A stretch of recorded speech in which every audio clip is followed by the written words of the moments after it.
You're listening to the Archaeology Podcast Network. Welcome to episode 162 of A Life in Ruins podcast, where we investigate the careers of those living a life in ruins. I am your lone host this week, Connor Johnin. Carlton is fighting mutants in the post-apocalyptic wasteland that is Las Vegas, and David is trying out a new career as a bus driver. Luckily, I am joined by Dr. Charles Koenig, who is a recently crowned doctor from the University of Wyoming. Charles, how are you doing? Or I should say, Dr. Charles, how are you doing this day? I'm doing great. I really appreciate you having me on, Connor. I've wanted to for a while. I know you've kind of had a busy couple of months. Some things have happened, defending your dissertation, etc. Yeah, it's definitely I feel like my last 4 years here in Wyoming have been just like crammed full of different types of things. Fortunately, as I kind of in this transition period from grad school moving into academic career, it's nice to have a little bit of time to do stuff like this. Yeah, get to enjoy a summer for a little bit before your summer is fieldwork all the time. Yeah, totally. For the audience, Charles and I currently work together in SHPO. We see each other most days. We went rafting yesterday, and we're both Colorado boys, which is kind of an interesting connection. I don't think you see some of that coming from the Colorado-Wyoming connection a little bit, but not very often. And we both kind of took different routes to get to Wyoming, which is interesting, and we chat about later. But you grew up in Summit County, right? Yes. I'm from Silverthorne, Colorado originally. How was growing up in the mountains? I've always visited them and got to leave at the end of the day. How was it living in the mountains? I mean, looking back now, I kind of have a little bit different perspective, but it was a great place to grow up with access to all kinds of different outdoor activities. And obviously we spent so much time on spring breaks and Thanksgiving breaks and various long weekends going out to Utah to escape the cold weather, but grew up skiing, learning how to fish and hunt and camp and do all that kind of stuff. I realized, especially after leaving high school and getting into college and just being exposed to a lot more of the world and a lot more people, truly how privileged of a life I had growing up. And so I'm very thankful for that. But it is certainly something that I look back on and say, wow, you had a very different life than a lot of other people. Well, you had to deal with the constant traffic through I-70. So you had people basically invading your city every single weekend, week, etc. Certainly that. And I can definitely appreciate having moved to Wyoming, where there's a stigma against folks from Colorado coming up to recreate in Wyoming, and Wyoming folks cursing every time they see a Colorado license plate. And I understand how it is to be now on the receiving end and recognizing that receiving end of that a little bit more too. For sure. Yeah. We are both greenies, as they call us, because of the green license plate, but we have Wyoming plates now. So we've solved that problem. You're leaving out a 4-letter word in front of that greenie statement that begins with an F. We will not say that on the podcast, but so growing up in Summit County, were you kind of exposed to archaeology, science, history kind of as part of your childhood, or was that something that came later? Yeah, for sure. I'd mentioned going out to Utah. That was a huge thing. My dad is from Fruita, so he grew up going out to the BLM lands out there and walking around looking for fossils, looking for arrowheads. So we, as a family, we did that same thing. So we went out, we dry camped north of Moab and just go out and hike around and walk around and look for stuff. And a lot of our vacations were kind of focused on going to national parks and going to places like that to get exposure to history, cultural and natural history. So yeah, definitely exposed to it at an early age. And it's kind of an interesting thing though. I've always been interested in archaeology and I shouldn't say anthropology as much. And I didn't know what anthropology was in high school. But I've always been interested in archaeology. But then in high school, I wanted to make lots of money. So I went to Colorado School of Mines for the first year of my undergraduate degree, and I absolutely hated it. I didn't do well. I made some fantastic friends, but my favorite class was, I think, the liberal arts writing class, which is pretty much everyone else's least favorite class. So I think that kind of showed to me it's at least like science, like as far as like science and academia goes, how I really gravitate more towards the social side of things. And I'm not so good at just straight up numbers and things like that. That's an interesting. And for those who are not familiar, Colorado School of Mines is basically like the math, science, geology, engineering kind of capital of, I wouldn't say Colorado, maybe Colorado. I don't know. CSU might compete a little bit with that, but like they're definitely some of the top tier. So if you go there, you're very much going to be in that kind of realm. I don't think there's many liberal arts degrees that you come out of Colorado School of Mines. No, classic engineering school. So I know there's a lot of kind of cool mining history up in Summit County and those areas. Was that something that you were exposed to? Because you obviously got like a taste of kind of not the Southwest, kind of the basin or the Great Basin kind of archaeology and kind of Colorado archaeology as well. But was it like the mining history part of it as well? You know, I really was never as interested in more recent aspects of archaeology, or I mean, I like the history and stuff, but I was always more interested in the indigenous record and going out to Utah and places like that. But at the same time, I always equated going someplace else, not in Summit County, to look at archaeology. And then it's kind of like full circle coming to Wyoming, and Todd Servell and Marcel Kornfeld had done so much work just north of Silverthorne around Kremling at the Barger Gulch site. And to come here and then suddenly be exposed to this incredible archaeological record that was literally right up my doorstep, it was really eye-opening to me about that. And then to hear about all the things that Jason LaBelle and like Kelton Meyer and stuff are doing at CSU, looking at those high alpine game drives and things, it's like surely there's things like that I probably walked by growing up that I never knew were there. Yeah, I feel like I had the same experience because I spent some time in Bailey, but I didn't really know about the archaeology of the mountains and stuff until Jason LaBelle and kind of all the grad students at CSU really gave me the opportunity and opened my eyes to that. And I've kind of been addicted to that since, because it's like you said, it's a really fascinating record, but it's not something I don't think that is talked about in Colorado as a whole. It's mostly about, I feel like archaeology talk is Mesa Verde, or I think that's about it, honestly. Yeah, I would agree with that. It would be interesting to go back now and see what students at like Summit High School and the middle schools, how much they've been exposed to that, if it's changed, if it's the same. Yeah, it'd be interesting. I mean, I remember my history class going back to like Pike, Zebulon Pike, and doing some of that, but you never really got the indigenous stuff. You know, it was when they interacted with white people that essentially you got information about them. Right. It's like Colorado history after 1865 when white folks murdered a bunch of Arapaho. Yeah, you're like, we don't want to talk about that part because that is really bad and it's awful, but we'll talk about the rest. Right. It's a weird experience. So you kind of had this fascination with the past, archaeology. You eventually went to college for it, right? Was that something you kind of knew? Did you go like straight out of high school into college, or did you do something in between? So I went straight out from high school, went to school of mines, figured out I didn't want to be an engineer, and then was like, I really enjoyed archaeology. And so I transferred up to CU Boulder and finally took my first anthropology and archaeology classes and just loved it. I wasn't certainly was not the best student. I spent a lot more time, maybe not a lot more time, but a fair amount of my time in Boulder fishing rather than going to class.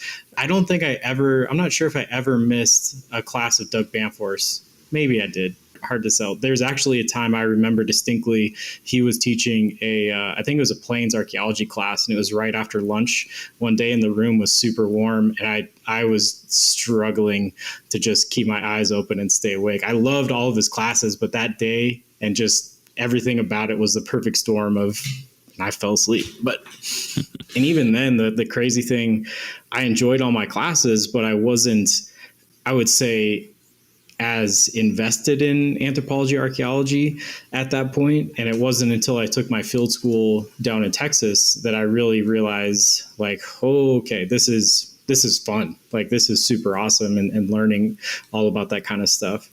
And then that's kind of what set me on the career track that I'm here today. Otherwise, I'd be, being a fly fishing guide and probably a ski patrol or ski bum or something like that, very different career paths.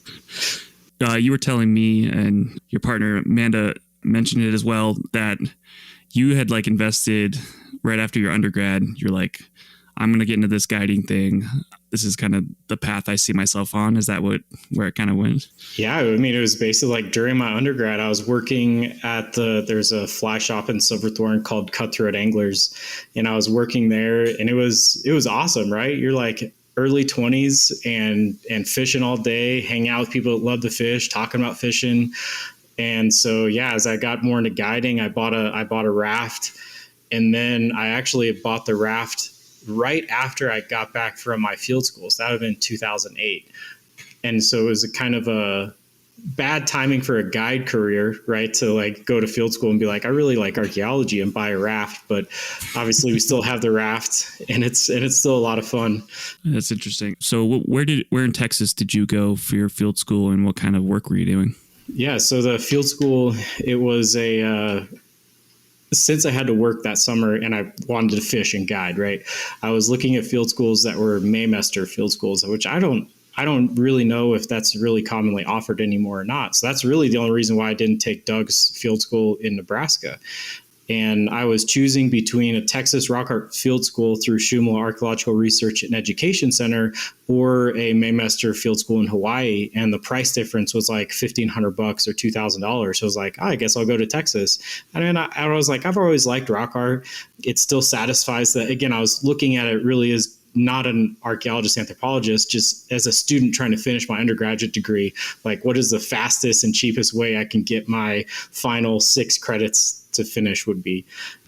So I went to Texas with Shumla, and it was a rock art specific field school, learning how to record rock art figures, record rock art sites, do illustrations, take photos, and do a lot of the same types of documentation that you would do at any other archaeological site, whether you have a large feature you're mapping or doing artifact illustrations. But what really struck me was how you have this confluence of archaeological research and archaeological methods and things coming together to address different questions in that region specifically, because you have this incredible polychromatic rock art that's all about these cosmology and religious views of indigenous folks who lived there several thousand years ago. So you have this incredible record that's showing you one thing, and then you have let's call it the dirt archaeological record that is, as anywhere else, is chipstone, burned rock, fiber, perishable artifacts and things, and seeing archaeologists trying to bring those records together to have a more holistic picture of what's going on in the past. And I think that was one of the major things that really just drew me in. And I think for me especially, that was probably one of the first times where, and really it's a big thing right now in archaeology, but humanizing the past. In my career up to that point, it was just vague, like indigenous people, right? And at that point, it's prehistoric folks, prehistoric humans, all these types of stuff. And then suddenly it's like, oh no, these really, really fired home for me. Like, these are indigenous people. They behaved the exact same as we do now. They had the same hopes, dreams, and aspirations. They loved, they cried, they laughed, all these things that many folks in our anthropology and archaeology kind of take for granted, but coming from the public facing stuff, you can lose that appreciation for looking at the past and looking at the archaeological record. So this place kind of gave you that little bit of both. And then obviously I think that shaped how your career went from there and how you studied things in the future. Because it seems like you still use, and we'll talk about this more later, you still use kind of those methods and try to humanize the past a little bit as part of your research. Yeah, absolutely. And in my career right now, I'm striving to do more indigenous-centered archaeology and incorporate more indigenous views in what I do. But I also am always remembering that not everything we see in the archaeological record is so simple as this plant food or this animal gets you 500 calories or 1,500 calories. There's so many different cultural factors that go into people making those decisions. And we still do that today. and we can and status symbols, right? So the cars people drive, the accoutrement that people put on their cars, those types of things. Yeah. Well, it's interesting because we both studied underneath someone who's very much math, or two people, I should say, that are very math oriented. And that's how they kind of view the past. But I think the more recent generations are changing a little bit and kind of doing this new approaches and stuff, which is exciting and cool to kind of see that happening. Yeah, for sure. All right. Well, I think on that note, we are going to end this segment and we will be right back.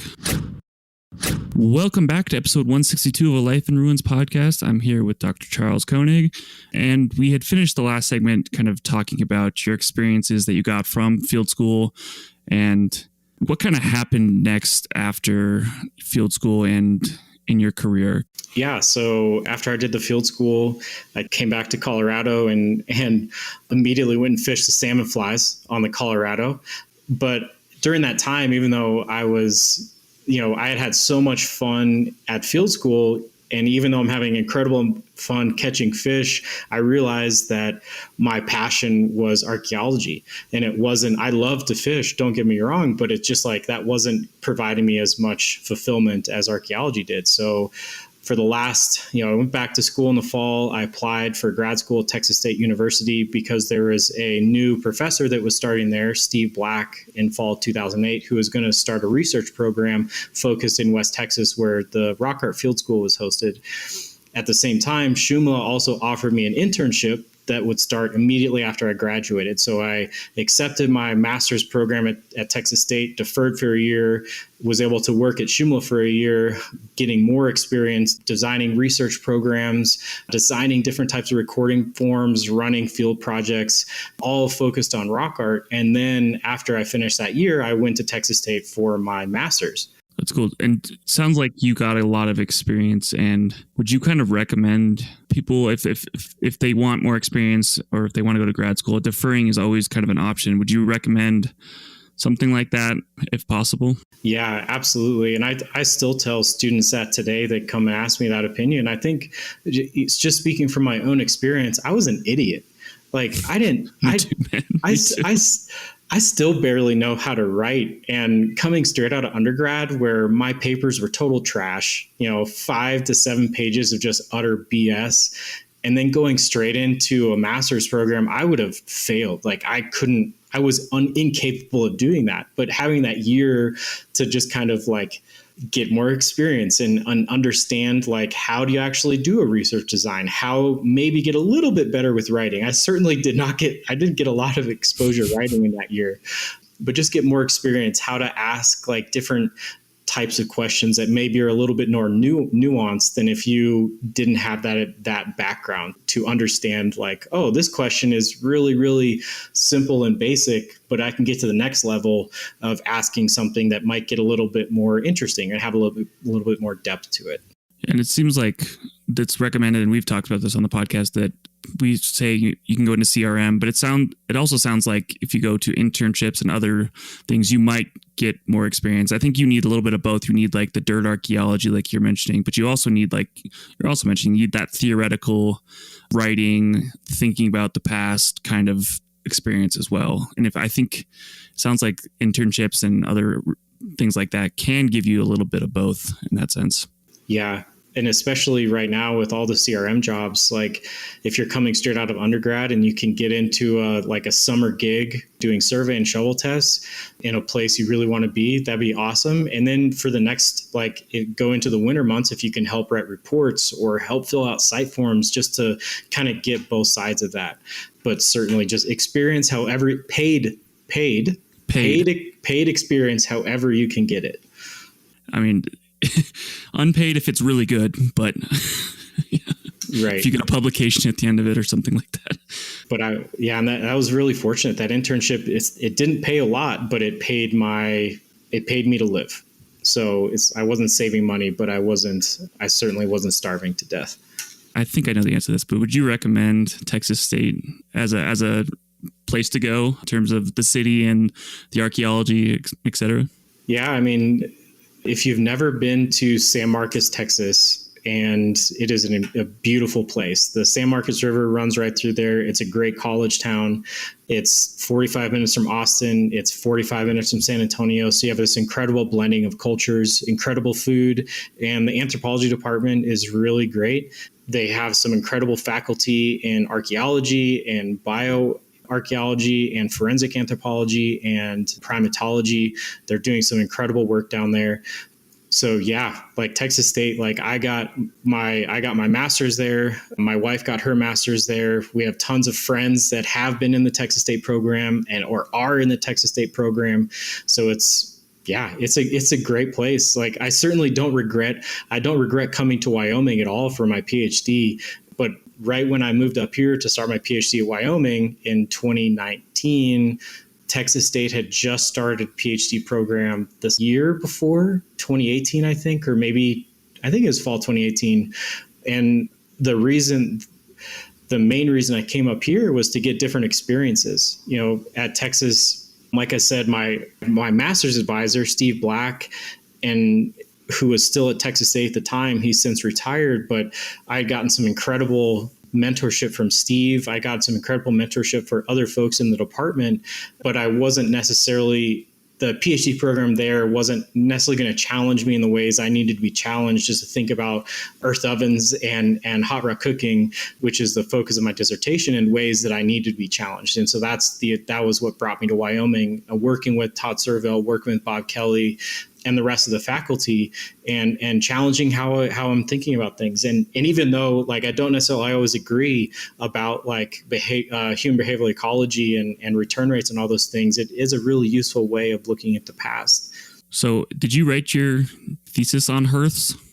Yeah. So this has been, I mean, seriously, at my field school is when I built my first earth oven. And there's a huge shout out that has to go to two people, Phil Daring and Jack Johnson. And Phil is an established archaeologist who's done a ton of earth oven research, Hearth research over the past, 50 years. He did his master's at Texas A&M University in the 70s. He's a paleoethnobotanist. But Jack Johnson is a little bit younger. He's a little bit older than you and I are, but he's one of the most enthusiastic people that you'll ever meet in your life. And that Jack's excitement, and it was like Jack's excitement and knowledge and Phil's knowledge and experience, if those two things, it just made a great pairing to get a 22-year-old super pumped about building big fires and heating up rocks and cooking plants. And so after I did that earth oven in field school, I knew that's what I wanted to do for my master's. And the funny thing was I told Steve this ahead of time via an email, and I went down for my visit. This would have been, I think, Thanksgiving or Christmas, sometime around there of fall of 2008. And I walk into Steve's office and he had just started. So he was, looking back now, I know that he was frazzled. And I was like, I really want to look at burned rock middens, as a lot of Texas archaeologists and other folks call these different types of site types. And he looks at me and he leans back and he grabs this book off his shelf and he slaps it on my lap and he says, "What the hell else are you going to learn about earth ovens and burned rock middens that you haven't already written down here?" And I was just like, oh my God, what am I doing? Like, I want to learn something about these. And my advisor I'm looking to work with is like, basically, you're an idiot. How are you asking these types of questions? What I did was, there's some incredible landowners, Rick and Mary Rylander, and they have a big ranch on the Devil's River. And so and they have some incredible rock art. And that's how I got to know Rick and Mary, was recording rock art on their property. And I was like, I'd really like to do a survey of your ranch and look for sites. And I had a vague idea of like, I wanted to look at settlement patterns, right? How vague is that? Just looking at how sites are distributed on the landscape. And so I did that, and I spent, 12 weeks or 15 weeks surveying that ranch over the summer and into the next fall. And yeah, I looked at how those specific sites, so these burned rock middens, what they are on the landscape are massive piles of burned and fire-cracked rock. And so if you can imagine, if you've been to a campfire and there's a rock ring around the campfire, those rocks will get a little red or maybe carbon stained and black. And if they're directly in the fire, they'll start to fracture. And so what happens at these burned rock midden sites is people intentionally use rocks as thermal heating elements for cooking foods underground. And basically what they do is they would dig a pit in the ground. You into that pit, you put a bunch of wood, and on top of the wood, you put a bunch of rocks. And then you light it on fire. And as that wood burns, those rocks are going to heat up. They might fracture if water is in there and starts to expand and fractures out the rocks. But as those rocks sit on top of that pile of wood and the wood burns down, they start to get really, really hot.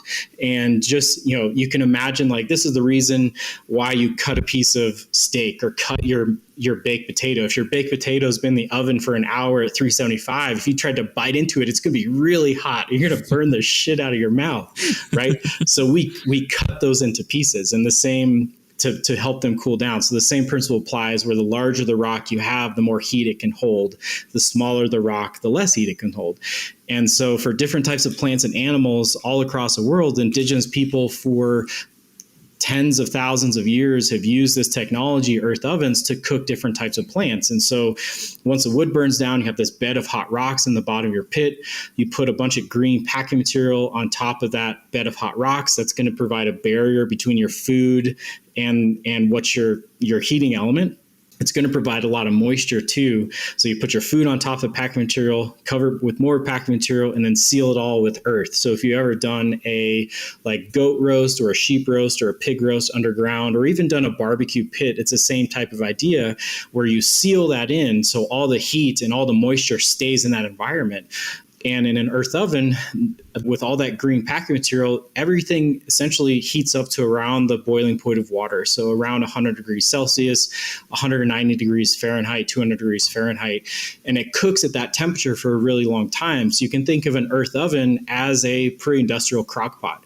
And so when you look at the landscape in Texas and across the Southwest and arguably all over North America, you have these locations that are these massive piles of firecrack and burned rock, a burned rock midden, a roasting pit, an earth oven facility. And what they represent are places where indigenous folks return to many times to build earth ovens. And a lot of, depending on what foods they're cooking, if they're cooking plants like agave or camas or things with lots of inulin, a really complex carbohydrate or complex chain carbohydrate that has to be broken down so we can digest it, they have to have really big rocks because those have to cook for 36 plus hours.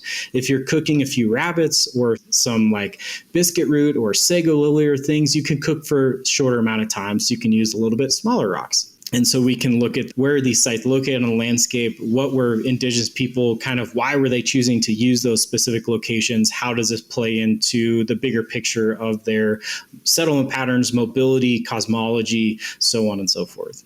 I don't know if a lot of people think about hearths or these earth ovens as something like that, but they are, and you've fully convinced me through your research, is that they are kind of an interesting, and they do touch on all those aspects of culture and of human life ways, et cetera. It's really interesting. And this kind of transitions. So you're doing some of this work and you're looking at this kind of larger landscape, and then that kind of continues, right? When you go into Wyoming, and that's kind of part of your larger dissertation, right? Yeah. So I was fortunate enough after I finished my master's to go back and help Steve Black. I helped to run excavations at several big rock shelter sites out there, one of them being Eagle Cave. And at Eagle Cave, we have this incredible stratified record going back 10,000 years of indigenous folks returning to build earth ovens there. And so what I wanted to do my dissertation on, the first thing was why are folks choosing to go back to that site? And a major aspect of this is we know from contemporary folks and the ethnographic record that earth ovens were used a lot of times to provision feasts. It's a really good way to get a big amount of food that you can use to feed a larger amount of people. And a good example of this, in the Mescaler Apache still to this day have every year do a girls' puberty ceremony, which is a really important core aspect of their culture and tradition and maintaining their identity. And so this still happens, and they build a massive earth oven, and they cook a ton of agave. And so we have this rich ethnographic and contemporary accounts that say people are doing earth ovens not just to scrape by. And this is one of those ideas, when you look at the calories that you get out of these features, normally you don't get very much. And so especially Western archaeologists, we have often looked at these and saying, oh, these are probably for starvation, or this is a signature that folks are barely scraping by. but that's probably not always the case. I'm not trying to paint with a very big brush, but it's like sometimes it's probably for that people need food to eat and they're probably struggling. But at the same time, there's other instances where folks are coming together. They're using these big features to provision feasts and aggregations and have big parties. And so that was kind of the lens I was looking at Eagle Cave, is trying to evaluate, can we look at these two different hypotheses of why folks spent so much time in that site and invested so much time in building ovens. And then so at Wyoming, and this is the beauty of coming to a new place, that folks are going to challenge you. And that was one of the things that Todd said was, well, how does this, you need to take a bigger picture stab at this. Like, what can you do that's going to, he was like, I don't remember the exact conversation, but it's like, Eagle Cave is really cool, but what does this mean for the rest of North America? Let's say that. And so then, fortunately, Bob Kelly was compiling his radiocarbon database with a lot of folks. That was a way that I could take a sample of dated earth oven features from Wyoming, is what I ended up focusing on for my dissertation, and trying to say something a little bit broader about when people started to use this technology in the Northern Plains. How does the morphology of these features change? Is it always the same amount of rock? Is it the same size of pit? Does it change through time? If it does change, what does that mean for the different types of foods that are being cooked? Yeah, and I think we'll continue this a little bit and hopefully talk about your results in the next segment. So we will be right back. Welcome back to episode 162. I'm here with Charles. We are talking Hearth. I also want to tell everyone that I had a brilliant idea. We're going to get Charles on a TLC show or HGTV or something like that. And it's a show called Hearth Hunter. You go around trying to find hearths within your time range, within your budget, etc. It's going to make millions. So TLC, HGTV, all those things, call me. We can negotiate this. But continuing on, how did you analyze all these features, and what did you ultimately kind of find out about feature morphology, shape in Wyoming? Yeah, so that's a really great question, because I'm going to take a probably long roundabout way to answer this. First off, the data that I was collecting was features that had been directly radiocarbon dated. So that's where I was starting with. I had this list of something like, I think it was 1,200 radiocarbon dates. And then I had to go back into the records in the SHPO database, where Connor and I work right now, and pull out the actual feature morphology. How length, width, depth was there rock? If there was rock, how much did it weigh? And I had really grand ambitions that I was hoping that every single one of these features had recorded the amount of rock that was the mass, the total mass of rock. Because from my work in Texas, I knew that, and ongoing experimental work, that, as I kind of mentioned before, the more rock that you have, the larger that earth oven heating element, the longer it's going to be able to cook, or the more food you're going to be able to cook. So if you have really big features, that's probably going to indicate something different behaviorally than if you have a bunch of little small features. And from my outside perspective on Wyoming, I thought that it was probably mostly a bunch of really small features. And so as I get into the SHPO records, though, there's a ton of variation. The problem is archaeologists have done a kind of bad job about being really systematic and consistent about how we record that information. So some folks would give length, widths, depths, mass of burned rock, size class of burned rock within that, identification of macrobotanical remains, fauna remains, all this type of analysis. But at the other end of the spectrum, it would basically be, this is a Hearth feature. It is 50 centimeters by 50 by 10, and there's a radiocarbon date. And you'd have very, very little information. So what I had to do was, in my data collection, just narrow it down. Ultimately, kind of some of the main key points were just basic morphology, length, width, depth, and presence and absence of burned rock, because less than 30% of the features that I know had burned rock actually had accompanying rock mass. And so what I ended up finding out was, as other folks who've worked in Wyoming, Craig Smith, Lance McNeese, Russell Richards, and many others had noticed during their long careers doing contract archaeology, that late Pleistocene, the earliest Holocene, around 11,000 years ago, those features have almost no rock. You still have pit features. They're probably using just charcoal as their heating element, cooking things like rabbits, potentially, small amount of meat, or starchy geophytes like biscuit root. And then as you get into the Holocene, around 7,500 years ago, suddenly there's like a drastic increase in the amount of rock that's showing up in these features, suggesting that it's either a different type of food, potentially more of an inulin-rich geophyte, so maybe sago lilies that have a little bit more complex carbohydrates, or more starch geophytes, biscuit root, more rabbits. And one of the really cool things looking at the fossil record is that it's very clear that indigenous folks were cooking large game. So deer, antelope, bison, probably elk and earth ovens beginning at least 7,500 years ago in the northern plains. And the first camas oven, so camas is a really important geophyte resource for folks in the Pacific Northwest and especially along the Columbia Plateau and into Canada. And the earliest camas oven that it looks like we have in Wyoming that came out of the Tetons around Jackson Lake is around 4,500 years ago, and that has over 100 kilograms of rock. So what's 220 pounds of rock, something like that. I only looked at that early first half of the Holocene record, but it at the end of the day, it just shows indigenous people changed their technology, and we can see that archaeologically to cook different types and different amounts of food. And more work needs to be done. There's a ton of additional research questions as well. I feel like that's the end of all dissertations and theses is please do more work. Yeah, there's some really, I really resonate with a lot of the memes I've seen recently in like academic pages of like at the end of a PhD, you just feel like a total idiot. And you realize that, you start an undergrad, oh, you know so much about the world. You get to master's, oh, I don't know that much about the world. You get to the end of your PhD and you're like, shit, I know almost nothing. You're back to feeling like an idiot again. Yeah, it's just like that lessening of the field. You know a lot about a little. Yep. But not a little about a lot anymore.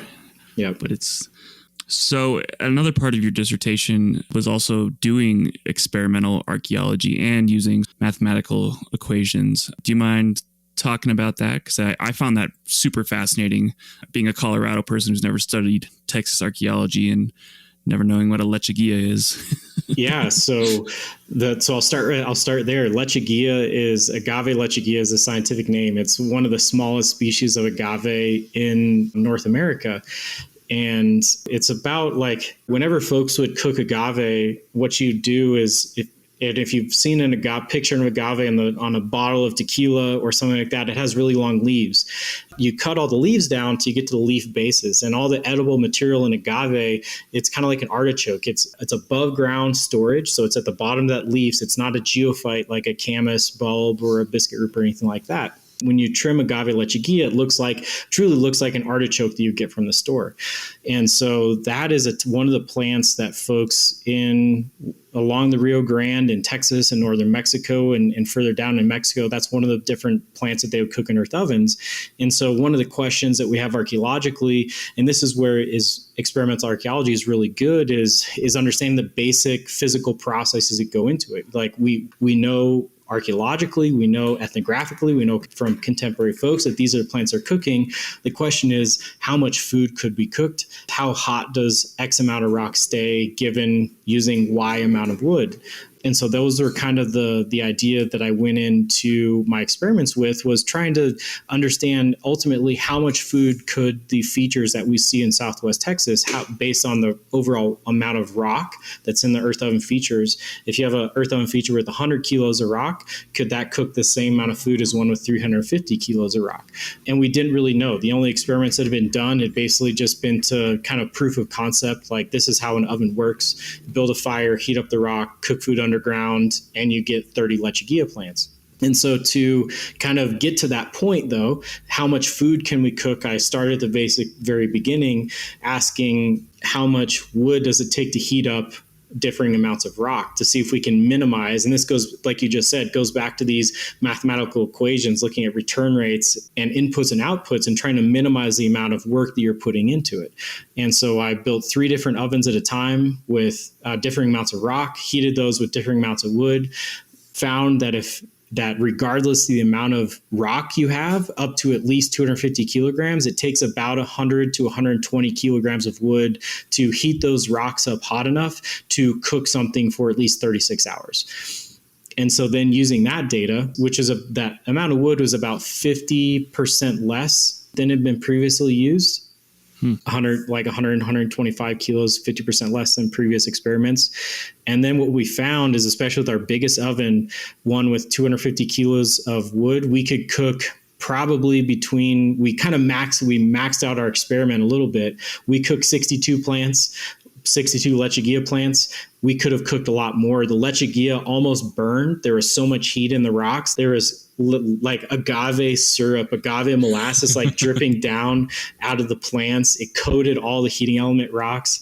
So that's all the sugar that you really don't want to cook out, right? Because that's all the good stuff. What it really opened our eyes to is that, and this is again, one of these, of course, stop being an idiot gringo looking at these things, right? Indigenous people knew exactly how to do all these things. And, unfortunately, we don't have generations of traditional knowledge to kind of help us figure out how to do these different types of features, specifically with lechuguilla.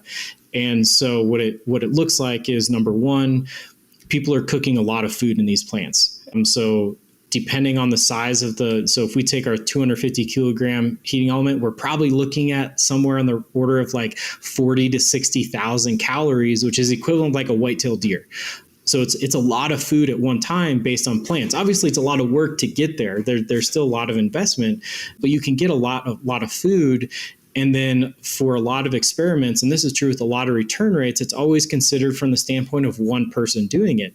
And earth ovens and this type of technology is something that and again, we know from contemporary ovens, we know from ethnographic accounts, this is never something you do by yourself. And so what we realize is these are communal features. We didn't realize it. We just provided numbers behind that assertion to say it makes a lot more sense to work together to do this. And by working together, you get a lot more bang for your investment buck, let's say. And that even though you have these tiny little lechuguilla plants that are this big and don't provide a lot of calories by themselves, if you pool your energy and pool your resources, you can provision arguably some sort of feast and aggregation, especially if you had other foods like a deer, let's say, or a bison to go along with it. And I think that's kind of the beauty with experimental archaeology is that it does create that kind of baseline, or it creates the science, or, it does that. But also there's culture involved and things like that change it. But I think that's the kind of beauty of experimental archaeology, the record, and kind of the ethnographic record as well. It's that where we really kind of get good information from is really combining those three different places and really analyzing it like that. And I think it's really cool that you found out that white people aren't as efficient and might not be as good at doing this stuff. But yeah, it's really interesting. Yeah, it was cool. And I'm really excited. The one thing that's happening is I'm again at a transition period where I'm technically a student intern at SHPO right now. And in the fall, I start a position at Sul Ross State University in Alpine as an assistant professor. And so I'm really excited about continuing to do this research and continuing the experimental work and continuing all of this earth oven, like these various earth oven things we've talked about, other projects, and working with a lot of different collaborators and building relationships, especially with the Mescalero Apache, who are just up the road in Rio Doso right now, to get a broader idea of what was going on with earth ovens in the past. Very cool. I know you're passionate about hearths or earth ovens. What is the one attribute you would have people record when they're finding scattered rock, FCR, whatever you want to call it, like a thermal feature? What would you recommend they record? I think the most important one is going to be the total mass of rock. A secondary, really also important, is the size of rock that's in those features. And what we've done, we've kind of done some cool studies. We did this procedure called rock sort, and this is kind of, in one version or another, is becoming more common within contract and academic spheres, where you size sort the rocks into different size classes and then weigh the rocks by that size class, because no one in any project has the time to weigh and count every single rock that comes out of a giant pile of burned rock and FCR. It just it's not feasible to do. But number one, if you can just get an overall weight, but number two, size class and weigh by size class. Oh, Why is the size class important? Because again, the larger the rocks, that means the longer that cooking time is going to be occurring for. Smaller rocks are just going to cook for less time. And one thing that's really cool also is if you have deflated features, so deflated earth oven that is no longer in a pit, it's just exposed on a sand dune or something like that, you can pay attention to where does the largest set of rocks cluster. And that was probably where that oven originated, and everything else is eroded out from there. Very cool. Well, thank you. And you hear that, CRM folks, find a way to do it. It'll be appreciated by all of us who are studying these things. Thank you, Charles, so much, for coming on and chatting with me. I really appreciate it. Before we end the show, do you have a couple sources, books, articles, videos that you would kind of recommend for anyone who's interested in lechigia, hearths, earth ovens, etc.? Yeah. Well, first off, thank you again for having me on. This has been a lot of fun. It's always fun to talk about this type of stuff, especially with a friendly audience. But I would certainly also say there's a ton of information out there about this type of cooking technology, earth ovens. Some people call them roasting pits. Other people call them earth ovens. Other people, as Connor's been saying, call them Hearths. But I definitely recommend checking out a lot of the public newspaper articles and magazine and radio clips specifically about the Mescalero Apache and a lot of their earth ovens. So there's a really cool one from Marfa Public Radio. It's pretty short. If you can get access to the documentary that's called Agave is Life, it's not always free online. I don't know how to get it a free version, but you can look at trailers and things. It's it's over 10 years old at this point, but Agave's Life is a good one. There's a cool photo essay that was compiled by Alan Ferg and published in Desert Plants, which is available for free. I can give Connor the link, but it's hosted by the University of Arizona. And it just is a really cool compilation of ethnographic photos showing different groups of Mescalero, or not just Mescalero, different groups of Apache building earth ovens. There's a ton of academic articles on this. One of the foundational ones, especially it's fairly recent, is by Steve Black and Alston Toms, Earth Ovens and the Hunter-Gatherer Archaeological Record. If you Google that, you can find it for free through the Texas Beyond History website or download directly from American Antiquity. And a little self-advertisement, I was just co-editor on a book that was published at University of Utah Press called Earth Ovens, Desert Lifeways, that is available as a hard copy or ebook right now. So yeah, tons of references. And I'd also like to say that there's some incredible work coming out of the Pacific Northwest looking at Camas ovens. And so check out Shannon Tushingham and her students' work on Camas ovens in Washington and Oregon. Very cool. And all the links for those and the information about those will be in the show notes. We are going to do something a little corny. So because this show is called A Life in Ruins, I have to ask you, would you choose, if you had to do it all over again, would you choose to live a life in ruins? I would. The biggest change I would make is just more fishing. Well, we hope that you can get a lot of that in Texas and get some rafts going and some floats. Yeah, so I just interviewed Dr. Charles Koenig. This is the part where David's promised you a sticker, and if you give us a review on iTunes, he's a liar, and I hope he doesn't listen to this.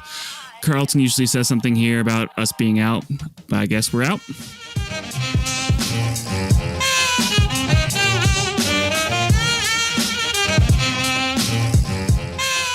Thanks for listening to A Life in Ruins podcast. You can follow us on Instagram and Facebook at A Life in Ruins Podcast, and you can also email us at alifeinruinspodcast@gmail.com. And remember, make sure to bring your archaeologists in from the cold and feed them beer.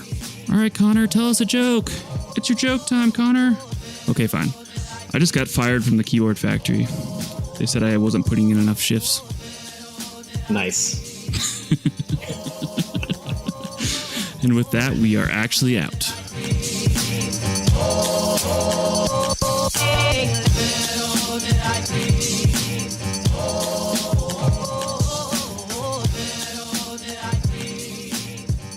This episode was produced by Chris Webster from his RV traveling the United States, Tristan Boyle in Scotland, DigTech LLC, Cultural Media, and the Archaeology Podcast Network. And was edited by Chris Webster. This has been a presentation of the Archaeology Podcast Network. Visit us on the web for show notes and other podcasts at www.archpodnet.com. Contact us at chris@archaeologypodcastnetwork.com.